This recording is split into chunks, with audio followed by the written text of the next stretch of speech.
Well, good evening, everyone, and welcome to the Larry Parks Show. I'm Larry Parks, and the topic we're going to talk about tonight is, are you being poisoned? And I'm going to show you evidence tonight. Without a doubt, in my view, the whole planet's being poisoned, and this has been going on for a long time. However, the results today, when you see how many millions of people have been adversely affected by this, and I'm talking about sugar, and what's going to happen, what they're projecting now for what's going to happen in the next 20 years, it is off the scale. Now, we've had a couple of authors on this program dealing, tangentially with this issue. And the one that I liked the best, which really put me onto this, was a guy by the name of Gary Taubes. Go to the first slide, please. And he wrote this book on the left. It's called Good Calories, Bad Calories. And then we had a guy on the show, his name is Dan Hurley, who wrote a book called Diabetes Rising. Come back to me, please. Now, what caught me about Gary Taubes' book, Gary Taubes, by the way, he trained as a physicist at Harvard. And then at the end, he decided not to be a physicist. He decided to be a journalist. And he was an award-winning journalist, winning many prizes, primarily reporting on controversies in science and especially in physics. And then about 10 years ago, he got interested in diet and nutrition. And he did an article which appeared on the front page of the New York Times Magazine. Some of you may recall it was called, What If It's All a Big Fat Lie?, where he took to task the dietary recommendations that come from the National Institute of Health and the Food and Drug Administration, particularly the food pyramid. And it was his contention that the food pyramid, that there was a problem with it. But in any event, what really caught me about his book, there's a time where he describes in the middle of the 19th century, it seems the British had sent out missionaries all over Africa, primarily to proselytize Christianity. But one of the things the British did, excuse me, folks, is they built hospitals all over Africa. And the British, as you may know, are terrific record keepers, and they reported over decades seeing tens of thousands of patients without a single case of diabetes and without a single case of cancer. No diabetes, no cancer, over decades with tens of thousands of patients. And then at the end of the 19th century, these diseases started to show up, and the people in Africa called them diseases of civilization. And what they attributed to was the diet that the Europeans brought to Africa, primarily refined sugar, which heretofore had been unknown in Africa, and refined flour, which also had heretofore been unknown. So now, for the first time, you see diabetes and cancer arising in Africa. And I'm going to show you some numbers later on in the show, which come from the International Diabetes Foundation. It is off the scale what happened. But this was the first thing that really gave me a clue that there was something wrong with what's going on today. The other thing that happened was in that book that Dan Hurley wrote, Diabetes Rising, which is a marvelous book, by the way. And he talks about how at the turn of the century here in America, a doctor could go through his entire career without seeing a single case of diabetes. No diabetes. Today in America, there is something on the order of 28 million people who are diabetic and another 30-some-odd million people who are pre-diabetic. And one of the exhibits that Dan Hurley has in his book, go to the next slide, please. This is from the New York Times in April of 1933. Can I have that next slide, please? This was a headline, and really what they're talking about, diabetes mortality was up 58% in 30 years. Come back to me, please. So how do you explain this kind of increase? And again, this was in 1933. Well, take a look what's going on now for people between the ages of 20 and 79 years old. Go to the next slide, please. And again, this data comes from the International Diabetes Foundation. And as you can see, it's in the tens of millions. And in America, it's something on the order, again, around 28 million. In India, it's over 50 million. Roughly 284 million people in 2010 have diabetes. Come back to me, please. Now, that's up from virtually no people. So it went from no people to almost 300 million people with diabetes. There's probably another 300 million people who are pre-diabetic. And take a look at the projections of what the International Diabetes Foundation believes is coming soon by the year 2030. So again, the blue lines, no, stay with that slide. So the blue lines are what we have now. The red line is what they're projecting for 230. The sum at the bottom for the world, it's about 284 million. And by 2030, it's something on the order of 430 million people with diabetes.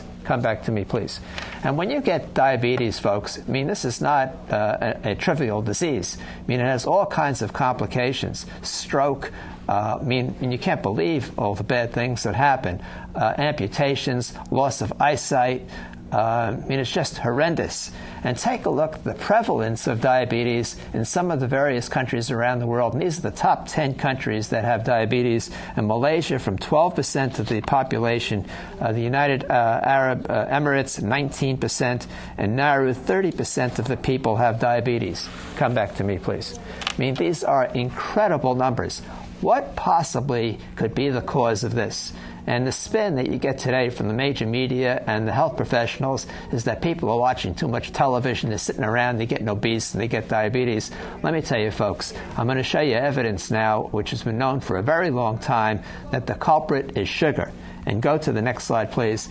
And basically, I'm reviewing two books here. One called Get the Sugar Out by Louise Gittleman. But the other one, which I really like, it's called Sugar Blues. This book came in 1975, and the author is William Dufty. And a lot of the quotes that I'm going to show you in a little bit come from Dufty's book. Come back to me, please. Now, to give you a visual of how the population has gained weight as a result of this change in diet. Go to the next slide, please. This was a slide I put up some months ago. This is Michelangelo's David from Renaissance times. Go to the next slide, please. And this is what this guy would look like today if Michelangelo was to sculpt David. Come back to me, please. So one of the things that's happened since the 1960s, and by the way, Dufty's book was written in 1975, so everything that he said is like double today. You go back to the 1960s, it was true that some children were overweight.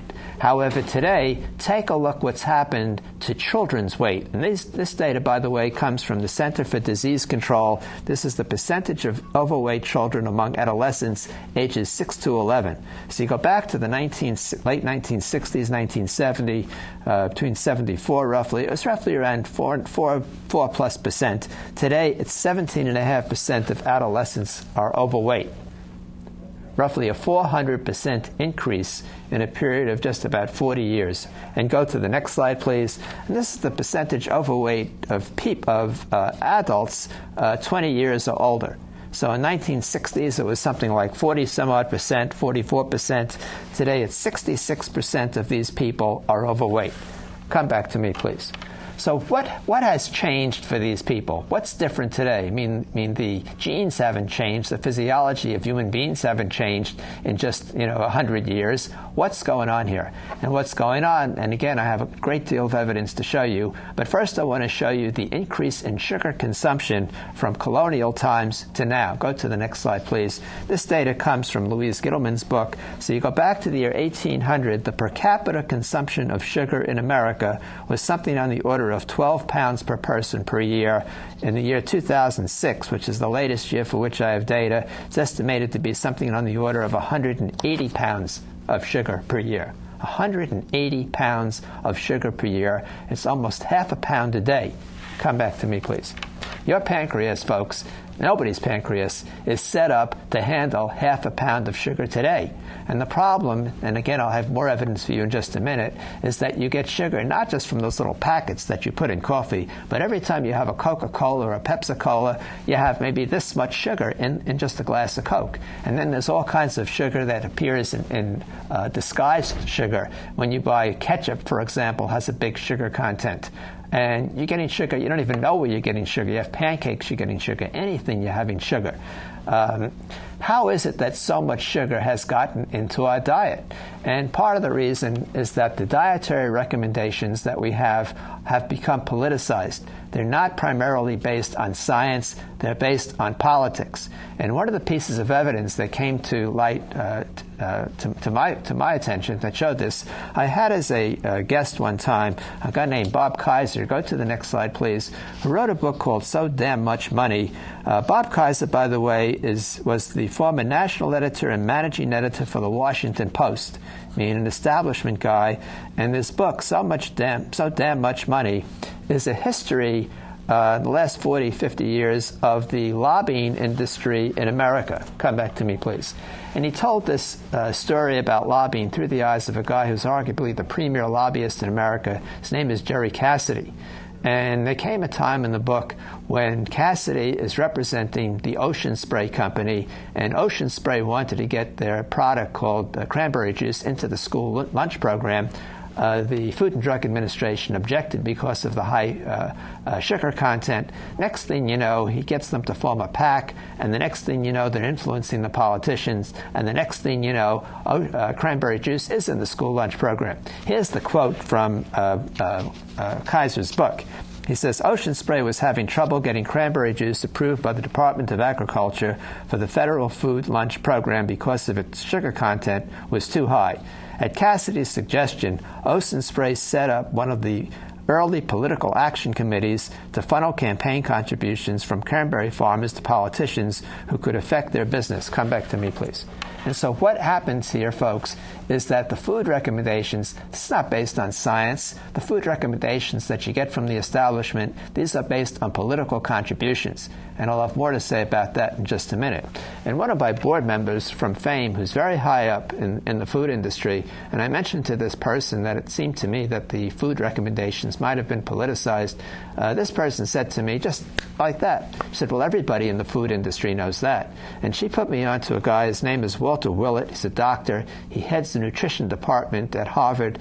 And I wrote him, and here's what he wrote back to me. He says, it's clear that the food producers, have been major influencers at many levels. This includes deciding who sits on committees for national dietary guidelines.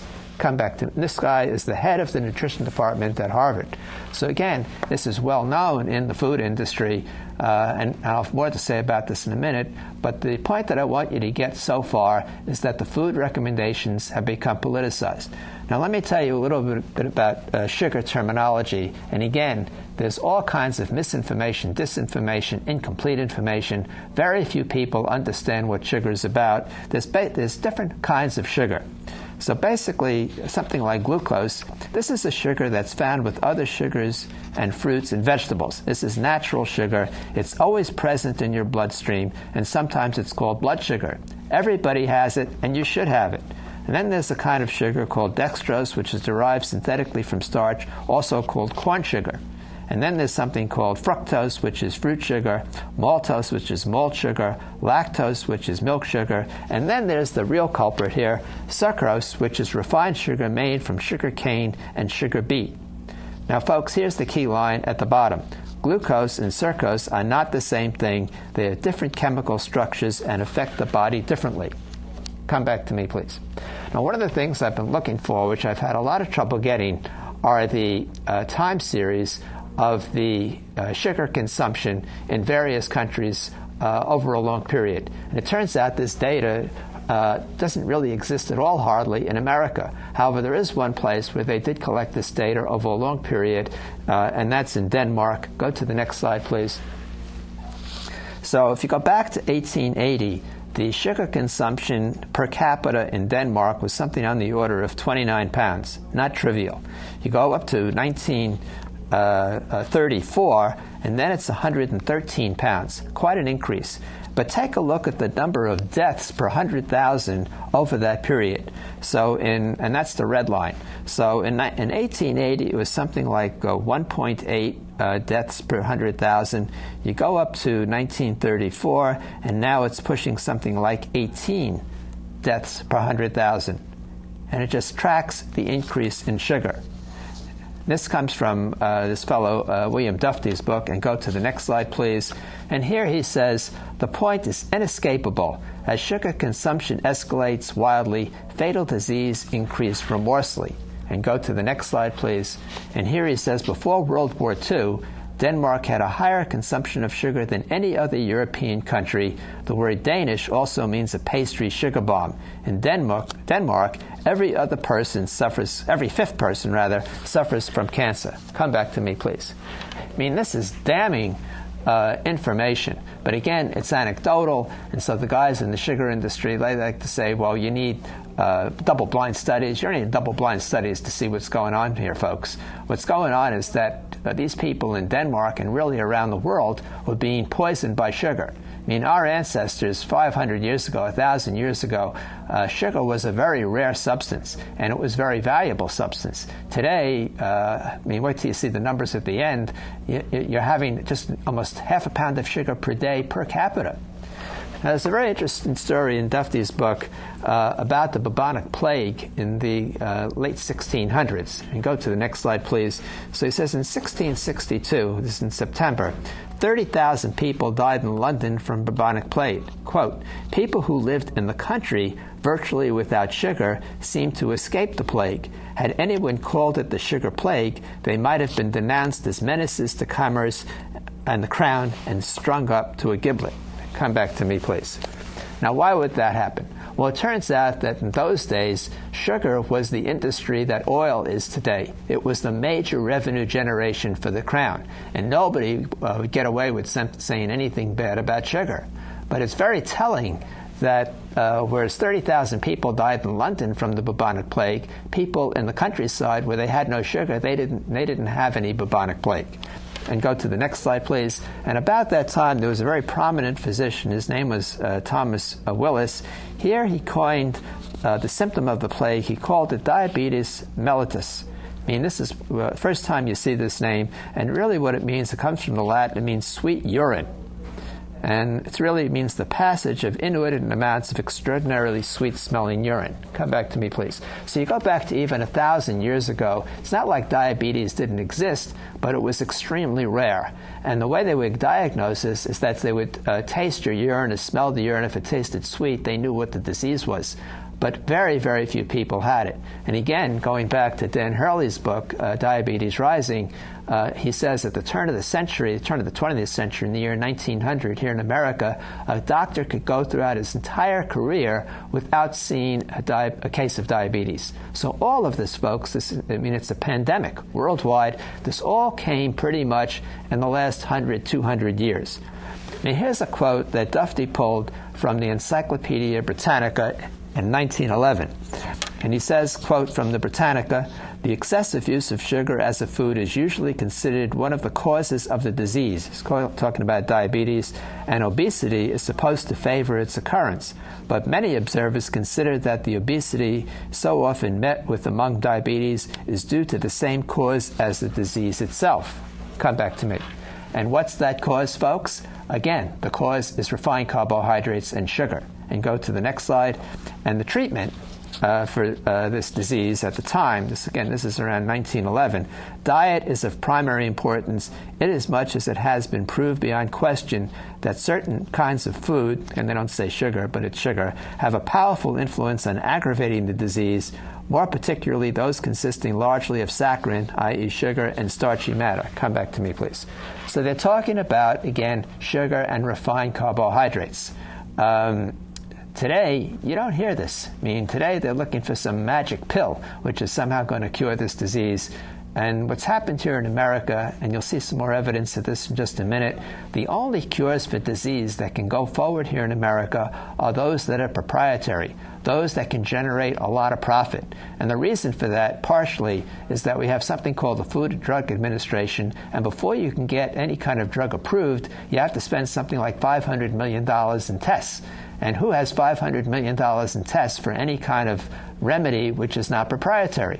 There was an interesting article a couple of weeks ago in the Wall Street Journal about some drug which had been used for decades, and somehow it was common over-the-counter drug, and somehow some company decided to do trials on it, and they did trials, and as a result, the FDA gave them a monopoly on this drug, and the cost of this drug went from pennies per dose to something like $10 a dose. I forget the amount, some crazy amount. And of course, anybody who had been taking it objected. But really, the whole benefit of this is to the drug companies, not to the patients.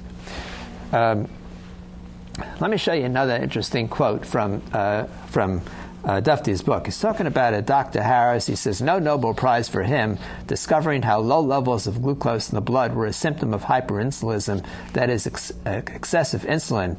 The remedy suggested was not a glamorous new miracle drug that could be packaged and sold across the drug counter in a bottle or licensed to the pharmaceutical industry as a billion-dollar business. And go to the next slide. Dr. Harris pointed out that the cure for low blood blood glucose or hyperinsulinism, also commonly and misleading called low blood sugar, was somehow so simple that nobody, not even medical practitioners, could make any money out of it. Then go to the next slide. And here he says the remedy was self-government of the body. The patient with low blood sugar must be prepared to give up refined sugar, candy, coffee, and soft drinks. These items had caused the trouble. Hyperinsulinism or low blood glucose therapy were a do-it-yourself proposition. Come back to me, please. So what happens is there are some folks who are very lethargic. Especially during the day, they'll lose energy, and they're diagnosed they have low blood sugar. And what a lot of people do when they hear that is they figure, well, they need more sugar, and they start eating candy bars or soda or what have you. Well, that's the exact wrong thing. And the reason they have low blood sugar is because they have too much insulin.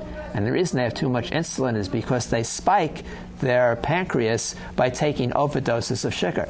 And so the remedy for this low blood sugar is not to have more sugar, but to cut out sugar altogether. And again, you'll see in just a couple of minutes, this whole business with sugar is an incredible detriment to people. And you should know, folks, there are no nutritional benefits from sugar. None. Not a one. Now go to the next slide, please. This was telling as well. Again, this comes from Duffy's book. He says, other statistics in the United States showed that the outbreak of diabetes dropped sharply during World War I when sugar was rationed. So less sugar, less diabetes, and go to the next slide, please. And then he says, figures also showed that the incidence should be of diabetes among young men in the armed forces, where soldiers were supplied with sugar that civilians had to do without, rose steadily from World War I to World War II. Come back to me. Well, it turns out that in another anecdote, in 1907, the Japanese won a tremendous naval victory over the Russians. The Russians had floated their fleet all the way around the world to combat the Japanese, and by the time the Russians got to the Sea of Japan, the Japanese Navy sank the Russian ships. But this sort of like opened up the world for Japan. They started to get more westernized. And here's another interesting quote from Dufty. It's another anecdote. He says, in the years following the victory over the Russians, again, this is 1907, many Japanese gradually began to abandon ancient traditions in favor of Western ideas of medicine, nourishment, technology, and religion. The gradual introduction of sugar into the Japanese diet brought in its wake the beginning of Western diabetes. Come back to me. Now, there was a very famous doctor in Japan at that time. He was the most important doctor in the whole country. His name was Sakura Azam. And here's a quote from him. So Dr. Sakurazawa, again, a very famous doctor in Japan, he writes, sugar is the greatest evil that modern industrialized civilization has visited upon the countries of the Far East and Africa. Then go to the next slide, please.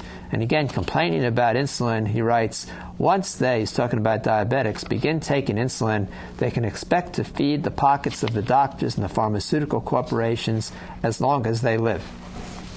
Come back to me, please.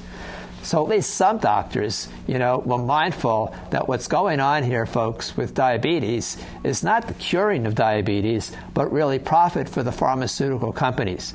But when you start to think that 284 million, going to 300 million people this year have diabetes, and the next 20 years, maybe another 20, 30 million people will have diabetes, and the results of having this dreaded disease, this makes no sense whatsoever. And really, you need, not only on your personal life to get sugar out of your diet, in my view, you need to let everybody know about it. Now, it turns out, a very interesting anecdote as well, again from Dufty's book. Around the end of the 18th century, there was a shipwreck. And the guys who were shipwrecked, all they had to eat was water and sugar. And they were rescued after 9 days. And here's the quote from the book. It says, the eminent French physiologist F. Magendie was inspired by that incident, and this is the shipwreck with the sailors, again, 9 days with just sugar and water, to conduct a series of experiments with animals, which he published in 1816. He fed dogs a diet of sugar or olive oil and water. All the dogs wasted and died. Come back to me, please. So again, and dogs, these are mammals just like we're mammals. So just like these sailors who had sugar and water wasted away, The animals waste it away. Now, it turns out that human beings can live for quite a long time without food. You can't live without water. But 9 days without food, as long as you have water, not the end of the world. You're not going to die. However, if you combine that water with sugar, you could possibly die. This is, again, anecdotal evidence of the detrimental effects of sugar have on your body. And go to the next slide, please. Here they say that sugar taking every day produces a continuously over-acid condition, and more minerals are required from deep in the body in the attempt to rectify the imbalance. Finally, in order to protect the blood, so much calcium is taken from the bones and teeth that decay and general weakening begin. And go to the next slide, please. And here's a quote from about Frederick Banting. He was the co-discoverer of insulin. He noticed in 1929 in Panama that among sugar plantation owners who ate large amounts of their refined stuff, diabetes was common. Among native cane cutters who only chew the raw cane, he saw no diabetes. Come back to me, please. So how does this happen? How does something like sugar, aside from the profit, how does it get so well ensconced in society that people think it's okay to ingest it? And one of the things, and I did this in a prior show, I told you folks about the Tobacco Institute that the tobacco companies set up in the 1950s to investigate the health hazards of smoking. And of course, they didn't pay any attention to nicotine or the real health hazards. It was really just a whitewash. Well, it turns out other industries do this too. Go to the next slide, please. And so one of the things that the food companies sponsored, it's called the Nutrition Foundation. And here's the quote from the book. It happens to be a front organization for the leading sugar-pushing conglomerates in the food business, including the American Sugar Refining Company, General Foods, General Mills, Nestle's, Pet Milk, and Sunshine Biscuits, about 45 companies in all. Come back to me. So they start to, and not only that, they start to fund the nutrition departments at colleges like at Harvard and Tufts and whatnot. And in effect, the only stuff that gets reported to you is good stuff. Bad stuff doesn't get investigated at all. And just to give you a feel for how much sugar people were eating in 1975, this is in addition to what I showed you before. And again, this comes from Dufty's book. It says the average American ingests 5 pounds of chemical additives every year, together with approximately another 50 pounds of hidden sugar. It's talking about, come back to me, it's talking about the sugar that's in vegetable soup or clam chowder or whatnot. And go to the next slide, please. And again, he's writing in 1975. He says, figures suggest that 25% of sugar consumed in the United States reaches the American gullet in the forms of soft drinks of all kinds. Come back to me, please. Today, this is all double. I mean, you can't, the latest numbers I have, it's something like 8 billion cases of Coca-Cola was shipped last year in America. I mean, incredible numbers. I mean, I'll do another show on this, folks, after I get all the data together. It is just unbelievable. And go to the next slide, please. And here's a quote. Between 1962 and 1972, coffee drinking dropped, as did consumption of milk, while the consumption of soft drinks almost doubled, in excess of 30 gallons per person per year. 30 gallons of soft drinks per year in 1972 is against 16.2 gallons in 1962. Come back to me, please. So you see why all these kids are getting fat? You see why they're getting obese? It's because they're eating all this Coca-Cola, all this Pepsi-Cola, all these candies and whatnot, all this stuff that has hidden sugar. Now, there's a story which I'm going to end the show with. It seems that after World War II ended, there was a very enterprising Japanese soldier. His name is Lieutenant Hiro Onada, and nobody came to tell him that the war was over. And he hung out in the Philippines for about 30 years, and finally someone reached him and said, you know, the war's over. And here's the quote from him. So, again, he's hanging out in the jungle for 30 years waiting for orders to surrender. This guy, when he came out, he was a big celebrity in Japan. He had no cavities. But Americans the same age as he had, on average, lost half their teeth. Come back to me, please. Well, that ends the show for tonight, folks. I hope you got a smattering of why it's important to get sugar out of your diet and how detrimental sugar is to everybody's diet. And it's a leading cause, in my view, of all this diabetes, cancer, and a lot of terrible, terrible diseases. And again, I'm going to follow this up with another show later on in the year.